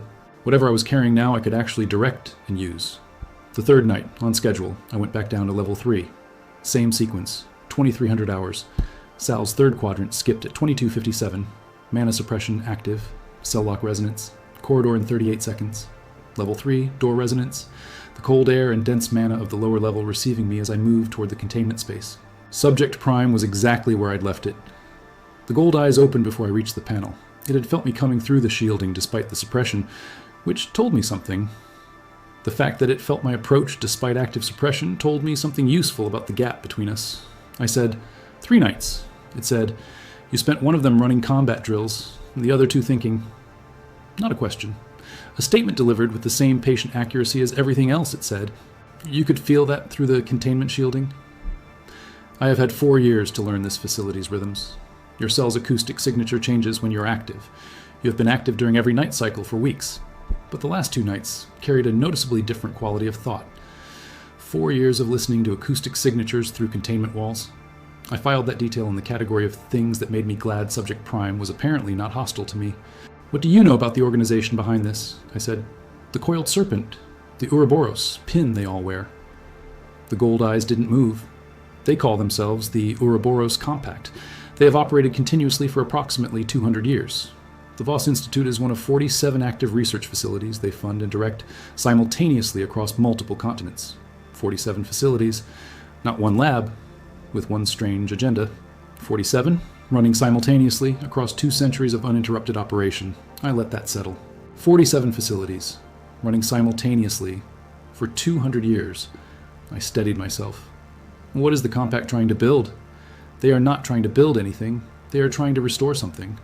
Approximately 300 years ago, before the current rank classification system existed, there were beasts that predated the classification framework entirely and did not fit any category the system was later designed to describe.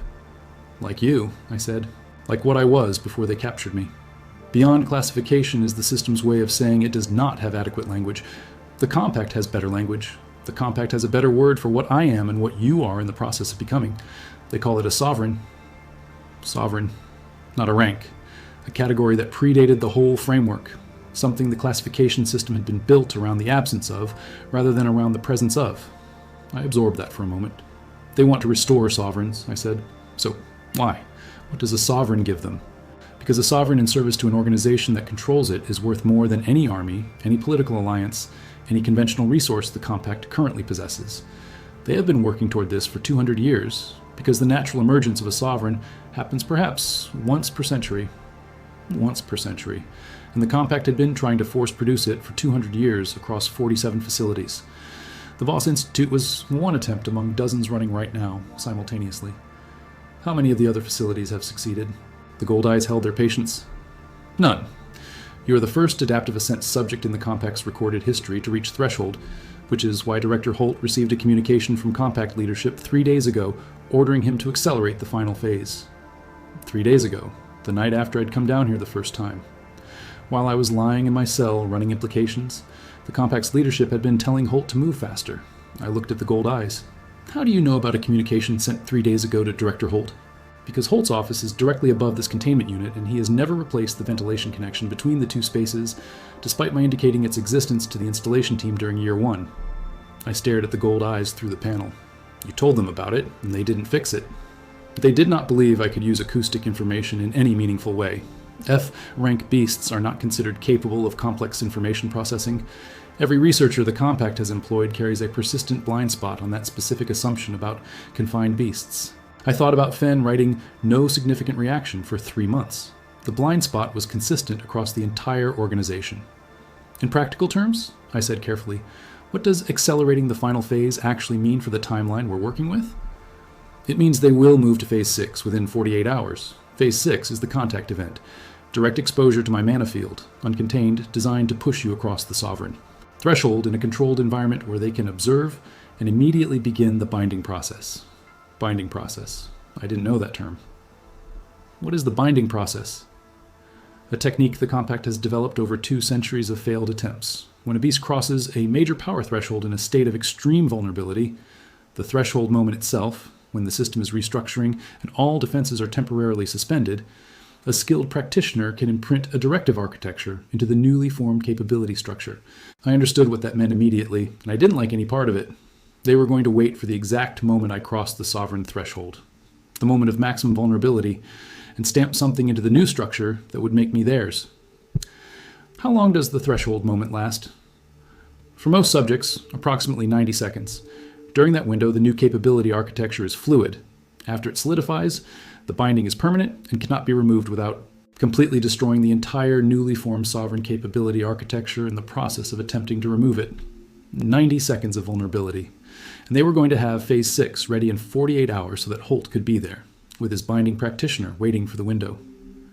You said the contact event pushes me across the threshold, I said slowly. You also said we could do it on our terms instead of theirs. What does our terms look like? It looks like this, Subject Prime said. I break containment. You and I initiate contact in an environment I control rather than one they control. Your threshold moment occurs outside their observation and before their binding practitioner is in position. And during my 90 seconds of vulnerability, what happens to me? Nothing. I will ensure nothing approaches you during that window. That is what I have been waiting 4 years to be able to guarantee. A subject far enough along that the contact event produces a real threshold and a situation in which I control the environment during the transition. It had been waiting for someone it could protect during the 90 seconds, someone who could reach the threshold so that the waiting wasn't for nothing. I thought about that for a moment, a Sovereign waiting to protect a transition. Then, when you break containment, can anything in this facility actually stop you? No. The containment unit is adequate for a cooperative subject. It has not been a real constraint for nearly 4 years. The Compact's response concerns me more than this facility, I said. After we're out, they have 46 other operations running. Yes, and I have 4 years of Compact intelligence, 47 facility locations, leadership identification, organizational structure, and the communication records I accessed through Director Holt's ventilation connection. I know where they are. I know who they are. I know how they operate. 4 years of intelligence gathering through a ventilation duct against an organization that had dismissed the possibility that something in containment could use acoustic information meaningfully. The blind spot. Consistent. Expensive. There's still a timing problem, I said. The 48-hour window. If Phase 6 starts before we move? We don't have 3 days, Subject Prime said quietly. We move tonight, not in 3 hours. Now. The gold eyes held mine. Now, I repeated. The communication Holt received 3 days ago also included a directive to move the binding practitioner into position immediately. She arrived at the facility 6 hours ago. She is currently positioned in the Level 2 equipment room and has been running binding preparation protocols for 6 hours. The binding practitioner was already here. The 48-hour window I'd been given was already shorter than it sounded. There are people in this facility, I said. The staff. If we break containment tonight, what happens to them? The gold eyes held mine steadily. What do you want to happen to them? That was the question I'd been building toward for 3 months. A list of faces. Every name, every specific thing each person had done. For 3 months, I'd kept the list like a ledger. Every name, every face, every debt I intended to collect. But standing in the cold corridor of Level 3 with a Sovereign asking me what I wanted to happen to the people upstairs, I found the answer was more complicated than the list had made it feel. Morden had whistled while he worked. He'd also hesitated before the 7th syringe and before Compound 12. Small hesitations, quickly covered. Not enough to matter, but present. Fenn had written, "No significant reaction," and looked away from the difficult things. He'd also not told Dr. Saren when he nearly caught something real. That had bought me critical time. Accidental, entirely unintentional protection. But it had bought me critical time regardless of the intent behind it. Dr. Saren had run the experiment with complete commitment and zero apparent doubt. She'd also produced something she hadn't intended to produce. something the compact was now scrambling to secure before the thing they'd spent months producing had any real time to decide what it wanted to do with itself. Director Holt had given the orders and watched through glass and escalated on command. He knew exactly what the binding process was and had said nothing to the people implementing it. "I want them to know what they were part of," I said finally. "And I want the ones who chose it clearly to face what that choice produces. And I want Fenn to have a very long time to think about what he wrote in that notebook." "That is more specific than most answers I have received to that question," Subject Prime observed. "I've had 3 months to think about it." "Then you understand what you're asking for requires leaving this facility intact, rather than simply removing yourself from it." "Yes, that is harder. It requires that your threshold transition be complete and stable before any confrontation occurs. It requires that I operate with restraint I'm not accustomed to exercising. And it requires that you are prepared to make choices in the moment rather than following a predetermined plan." "I've been prepared for that since Phase 2, I said. The gold eyes held mine for a long moment. Then, "Activate your mana suppression. Stay within 3 meters of me. When I indicate a moment, do not move regardless of what you hear or feel." I activated mana suppression and felt my signature drop to nothing. Subject Prime turned toward the containment wall without ceremony. What happened next was not dramatic. There was no explosion, no shaking floor, no alarm triggered. The containment wall simply ceased to contain. The shielding that had been maintained around the unit for 4 years withdrew like a tide going out, deliberately, completely, on Subject Prime's terms. The mana signature hit me like stepping from a closed room into open air, not aggressive, just present, enormous, the full weight of something beyond classification filling the space, without effort or intention. My threat assessment fired and then went quiet, which surprised me until I understood it. The skill was designed to evaluate threat. It couldn't find threat in Subject Prime's signature because Subject Prime wasn't directing anything toward me. I followed 3 meters behind through the corridor, up through the level 3 door that Subject Prime opened by looking at it, up through the level 2 access point the same way. No resonance frequencies needed, no careful calibration. It opened because Subject Prime had decided it would. Level 2 was quiet, except for the equipment hum of the compound synthesis lab and one other source of mana. The binding practitioner in the equipment room, running her preparation protocols. Her signature was cold, precisely structured, the kind of mana that comes from someone who has spent years learning to work at the exact edge of another system's vulnerability. Skilled, specific, built for exactly one purpose. Subject Prime stopped in the corridor outside the equipment room. The gold eyes turned toward me, a single structured mana pulse. "Wait." I waited. Subject Prime stepped through the equipment room door. I heard the preparation protocol stop. I heard the binding practitioner's signature spike. Alarm, then something that restructured rapidly into a different state entirely, as she recognized what she was looking at. 3 minutes passed. Then Subject Prime returned to the corridor. "She will not be a problem," it said. I didn't ask for specifics. I filed the 3 minutes away as information about what Subject Prime was capable of when it chose to be direct instead of patient. Level 1, the main research floor. The night shift was minimal. Sal on security, 2 automated monitoring techs who were not actually present in the building, but running remote observation watching from remote terminals located somewhere off-site. Standard protocol for facilities running sensitive long-term subjects. Sal was in the second quadrant, which put her at the far end of the corridor from the level 3 access point. She was going to reach our position in approximately 4 minutes based on her. Carefully documented patrol pattern gave us room. Subject Prime looked at the main research lab door. It opened. Inside, everything. 3 months of compounds and sessions and careful performance and notebooks full of no significant reaction. The equipment that had been scanning me since week 1. The equipment tray exactly where it always sat. The tray with its 7 positions and its carefully labeled contents. And Dr. Sarin, who worked late on Wednesdays. I'd known this since week 3. She was at her secondary workstation in the corner of the lab, reviewing something on her screen, her back to the door. She turned when she heard the door. Saw Subject Prime first. The cold, gray eyes went wide. The first time I'd seen any expression on her face that wasn't controlled professional focus. Then she saw me, standing at Subject Prime's shoulder, and something shifted in her face that was harder to read than surprise. Not fear, exactly. Something more like recognition. The look of someone whose model has just caught up to the data. "KV-01, she said. Her voice was completely steady. I respected that about her. "Kyle?" I said. "My name is Kale." She looked at me for a long moment. Then she looked at Subject Prime, then back at me. Running the calculation in real time, everything she knew about phase progression and adaptive ascent, and what the controlled phase 6 contact event was supposed to require to produce the threshold crossing. You reached it without the controlled phase 6, she said. The contact event wasn't a trigger. It was an accelerant. You were already at threshold. 97%, I told her. I've been sitting at 97% for 6 days while your phase 6 was being prepared. Something moved in her face that might have been, I wasn't certain, something adjacent to admiration. She was a scientist first. Even here, even now, the data was interesting to her. She looked past me toward the level 2 access door, and the calculation in her eyes shifted. The binding practitioner, she said. It won't be an issue, Subject Prime said. The first time it had spoken aloud, in actual sound in this corridor. Its voice was low and carried the same quality as its mana signature. Old and heavy and completely unhurried. Dr. Saren looked at the door to level 2. Then she looked at Subject Prime and made a calculation that I watched move across her face in real time. I could see her running the calculation, whether the situation called for the emergency alert, what it would change, what it wouldn't. She reached for her desk. I was faster. Not dramatically, just faster. The reflexes that 3 months of compound sessions and night training had built arriving before her hand reached the alert panel. I held her wrist. Not hard, just held it. I'm not going to hurt you, I said. I want you to hear something first. She looked at my hand on her wrist, then at my face. The gray eyes were doing the same thing they always did. Assessing, categorizing, calculating, just pointing at something that wasn't on her expected list anymore.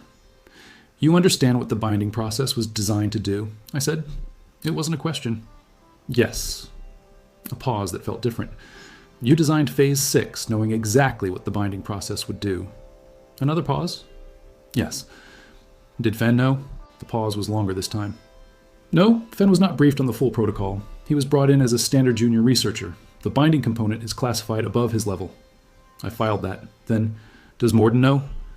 Morden knows the compounds carry risk. He does not know the specific purpose of the final phase. So Morden had been whistling in good faith ignorance, and Fen had been writing no significant reaction, without knowing what the reaction was being built toward. That changed some things. It didn't change everything. But it changed some things. The Ouroboros Compact, I said. 47 facilities, 200 years of operation. You know what you're part of. Dr. Saren's expression did something I hadn't expected. It didn't harden. It didn't go flat the way it did when she was suppressing response. Her face did something I'd never seen from her in 3 months of careful observation. The composure stayed, but she looked tired. I have been working for the Compact since I was 22, she said. I have run 7 facilities. I have been the lead researcher on 11 separate adaptive ascent attempts. None of them, she confirmed. Not one. In 11 attempts across 19 years, none reached threshold. No, none of them. She looked at me.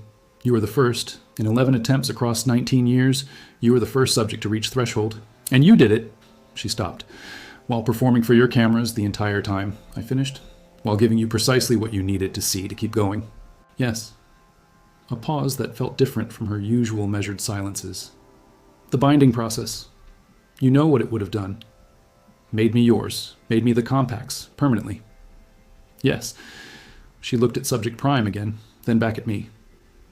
I want you to know that the science of what you are, adaptive ascent, sovereign classification, it is genuinely extraordinary. What you became is not something I expected to see in my lifetime. And the binding process was going to take that and put it in a box with the Compact's name on it. She didn't answer. She didn't need to. The answer was in everything she hadn't said over 3 months of sessions. I let go of her wrist. Here's what happens now, I said. You're going to tell me everything you know about the other 46 facilities, the locations, the active protocols, the subjects currently in testing. She looked at me steadily. And if I don't? Subject Prime made no movement and no sound. It didn't need to. Dr. Saren looked at the oldest thing in the room and made a different kind of calculation than the ones she usually ran. All right, she said. We spent 40 minutes in that lab. Subject Prime stood at the door with the patience of something that has waited 4 years for this and finds 40 minutes insignificant. Dr. Saren talked. She talked about facilities in 7 countries. She talked about compact leadership, 6 individuals, 3 of whom Holt reported to directly. She talked about the binding practitioner network, 12 specialists distributed across the active facility sites. She talked about subjects currently in testing, not just wolves, not just beasts. The Compact had been running parallel programs across multiple species, all looking for the adaptive ascent signature across multiple species simultaneously, all of them failing for the exact same reason. The blind spot. They'd never believed an F-rank subject could genuinely process and respond to complex stimuli. They'd never accounted for a subject that understood what was happening and made strategic decisions about how to respond to it. They'd built a process to produce something extraordinary and then assumed the extraordinary thing would be helpless while it was being produced. I listened to everything, every name, every location, every detail she had. My recall architecture stored it perfectly, another thing the Compact's model hadn't accounted for. Sal's patrol pattern brought her to the main corridor outside the lab at approximately the 40-minute mark. Her monosignature approached and then stopped outside the door. She could see through the small observation window in the lab door, and what she saw inside made her mana signature spike sharply. Subject Prime looked at the door. I heard Sal take 2 steps back, then 3 more, then move rapidly in the direction of the facility entrance. She was making a judgment call that I respected, a call that said, whatever is in that lab is above my pay grade, and the exit is that way. Sal was going to be fine. Fenn wasn't in the building. He worked days, and it was 2 a.m. I thought about his notebook and the worn fold lines on the schematic he'd looked at enough times that the paper had gone soft. He'd known something was wrong. He'd written it down and looked away. He was going to spend a significant amount of time thinking about that.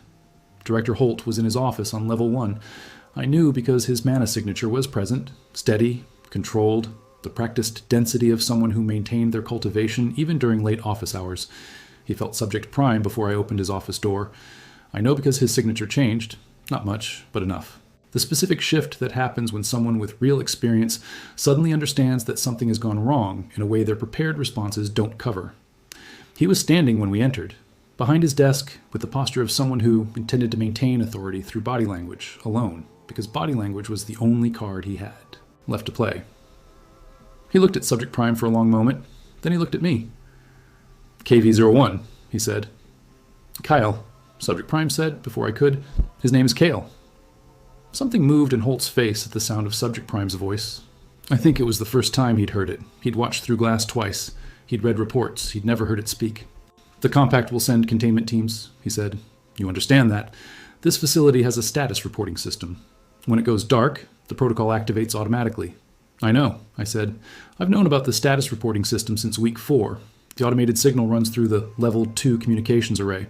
The communications array is currently offline. He looked at Subject Prime for a long moment with an expression that was recalculating everything. You, he said quietly. The ventilation connection between your office and the containment unit was never repaired, Subject Prime said. I'm aware of everything you communicated through it. Holt sat down, slowly. The controlled density of his mana signature stayed steady. He didn't lose his composure entirely, which I'd expected from him. He was the kind of man who stayed composed in bad situations. He'd built a career on it. What do you want? He asked. The same thing Dr. Saren is already providing, I said. Everything you know about the Compact structure, facilities, and active leadership, names, locations, protocols, communication channels. And if I provide that, then this facility stays intact, and everyone in it makes their own decisions about what to do next. You communicate to the Compact that the Phase 6 protocol failed. Subject Prime died during containment breach. KV-01 was destroyed in the resulting incident. He looked at me. You want me to tell them you're dead? I want you to buy us time. Whether you actually do it or just say you will right now, that's a decision you'll make later when we're not in the room. What I want right now is the information. He thought about it. 30 seconds of visible calculation. A man running the numbers on his situation with the same professional focus he'd applied to everything else in his career. He looked at his desk for a moment. Then at Subject Prime one more time. Then he gave us the information we'd asked for. It took 22 minutes. More detail than Dr. Saren had on the organizational side. He reported directly to 3 of the 6 leadership figures, which meant he had names and communication protocols she hadn't had access to. When he finished, Subject Prime and I left his office. In the corridor, I said, he's going to report the breach immediately. Yes, Subject Prime agreed. He will tell them what happened. He will tell them you're alive. He will tell them Subject Prime is free. That's fine, I said. That's the point. Subject Prime looked at me with the gold eyes, patient, assessing. The point, I said, is that 47 facilities and 6 leadership figures and a 200-year-old organization just learned that their plan failed, and what it produced is standing outside their control. They're going to respond. They're going to move resources. They're going to make decisions under pressure. And you intend to reach those pressure points before their response teams do, Subject Prime said, with something like approval in its voice. We have the information. We have 47 locations, leadership identification, communication channel architecture, and 4 years of your intelligence about their operational patterns. And you have 97%, Subject Prime said. And I've been waiting 4 years. Then let's finish the 3%, I said. The contact event happened in the facility parking lot, which was not the setting either the compact or I had imagined for it. Subject Prime stood 10 meters away and released the containment on its own mana output. Not the full sovereign weight, but enough. Directed, intentional. It hit me like the 7th syringe had hit me on day 1. Fire first, then something that wasn't ice but was equally total, then a restructuring that made every previous system notification I'd ever received feel like a footnote to the actual text. The 90-second vulnerability window opened. I was aware of it.